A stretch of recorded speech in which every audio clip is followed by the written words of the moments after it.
Jean-Claude Cassibrou, bonjour. Bonjour. Les sanctions économiques et financières que subissait le Mali sont levées. Enfin, la CEDEAO est rassurée aujourd'hui sur les intentions des dirigeants de la transition malienne. Au vu des actions qui ont été menées par les autorités de la transition à Bamako, notamment la loi électorale, les décisions qui ont été prises sur l'autorité de gestion des élections, le calendrier de tout le processus de transition qui a été fourni, notamment avec les étapes, par exemple sur la prochaine constitution, et surtout sur le fait que la transition doit prendre fin à une date bien précise, 24 mois à partir de mars 2022, donc premier tour des élections présidentielles prévues pour février 2024. Donc au vu de tout ça et surtout du mécanisme de suivi qui a été mis en place, qui permettra de suivre de manière régulière avec l'ensemble, bien sûr avec la partie malienne, mais avec les autres partenaires, de suivre pour la CEDEAO tout le processus. Je crois que les chefs d'État ont estimé que c'était suffisant et qu'il fallait donner un gage de confiance, comme vous l'avez dit. Je crois que c'est un peu ça aussi, la négociation, il faut se faire confiance. Et donc, il a été décidé par les chefs d'État donc, de lever les sanctions économiques et financières. Pour les autres sanctions, notamment les sanctions individuelles et les sanctions concernant la suspension du Mali des organes de la CEDEAO, celle-ci, bien entendu, reste en vigueur, puisque la suspension des organes, c'est lié au retour à l'ordre constitutionnel. Ça veut dire que cette levée des sanctions, ce n'est pas un blanc-seing. À quoi est-ce que vous allez être vigilant avec notamment ce mécanisme de suivi que vous avez évoqué ? Le sommet a demandé un chronogramme précis et détaillé de toutes les actions qui doivent être menées jusqu'en mars 2024. Les partenaires maliens ont vraiment fait ce travail, ça a été fait, ça a été discuté et revu. Nous avons donc pris connaissance de ce chronogramme. C'est évidemment ça que nous allons suivre ensemble. La CEDEAO, la partie malienne, d'autres partenaires également. Et le sommet a souhaité également que tout le processus soit fait de manière inclusive, avec toutes les parties prenantes au Mali, la classe politique, la société civile. Donc je crois que déjà il y a eu des consultations dans ce sens, donc c'est quand même encourageant. Il faut souhaiter que vraiment ça se poursuive parce que c'est ça qui va amener un climat de paix et amener la sérénité. La nouvelle loi électorale au Mali ouvre la voie à une candidature de certains membres de la junte, notamment le président, le colonel Assimi Goïta. Néanmoins, elle est considérée par la CEDEAO comme une avancée qui a permis la levée de ces sanctions. Non, je vous ai donné les conditions qui ont été à la base de la levée des sanctions. Je viens d'expliquer ça. La loi électorale telle que vous la décrivez, elle existe dans pratiquement tous les pays. Les lois électorales dans la plupart de nos pays disent clairement que les hommes en uniforme, s'ils veulent se présenter à une élection, ils doivent démissionner à une certaine période avant de se présenter. Maintenant, il faut regarder ce qu'il y a dans la charte de la transition. La charte est très claire. Alors, il y a une nouvelle constitution. Elle interdit au président de la transition de se présenter. Pour vous, c'est une ligne rouge, toujours pour la CEDEAO ? Voilà, donc je dis que la charte de la transition malienne donc, a pris des dispositions. Et maintenant, on est dans la phase de préparation d'une nouvelle constitution.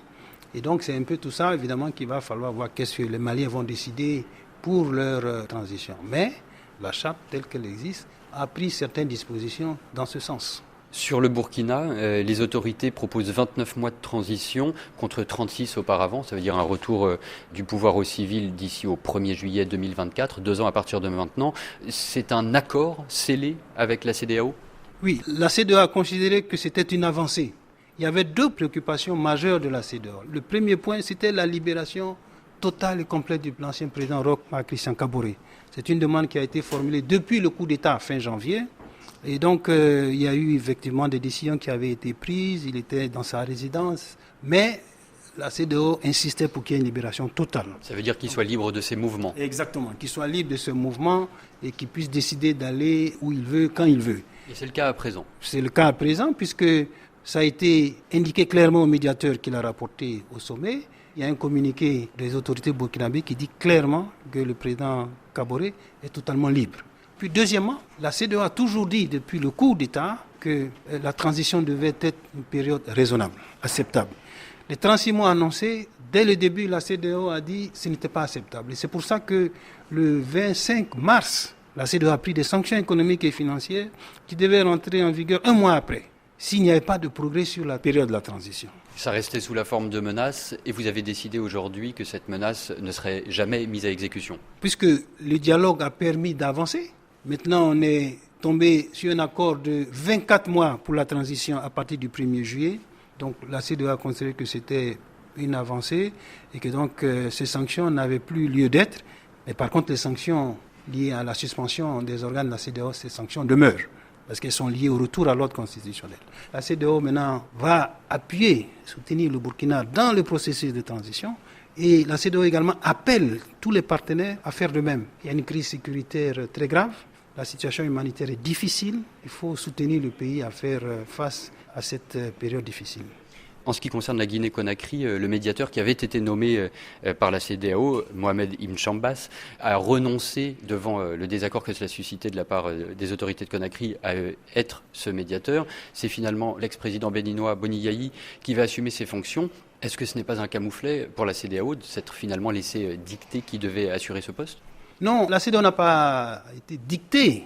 Un médiateur, pour pouvoir remplir sa mission de manière efficace, il doit avoir la confiance de tous les acteurs. Les autorités guinéennes avaient estimé qu'ils souhaitaient un autre médiateur, une autre personne. Elles se sont rapprochées de la CEDEAO pour demander un médiateur. Donc, elles souhaitent dialoguer. Elles veulent dialoguer et c'est une bonne chose. C'est pour cela également que la CEDEAO a accordé un sursis d'1 mois à la Guinée avant de décider d'éventuelles sanctions économiques. Oui, parce que vous savez que déjà, la durée de la transition, dès l'annonce de cette durée, la CEDEAO avait trouvé que ce n'était pas acceptable. Nous pensons qu'avec la présence d'un médiateur, les choses vont évoluer plus favorablement, plus positivement et qu'on va pouvoir faire des avancées sur un point qui est considéré quand même important pour la CEDEAO. La situation de la Guinée est très différente de la situation au Mali, qui est aussi différente de la situation du Burkina. Le président Yayi Boni est une personne extrêmement expérimentée qui pourra, nous pensons, permettre vraiment d'avoir la médiation efficace pour faire avancer le processus de transition en Guinée. Jean-Claude Cassibrou, merci.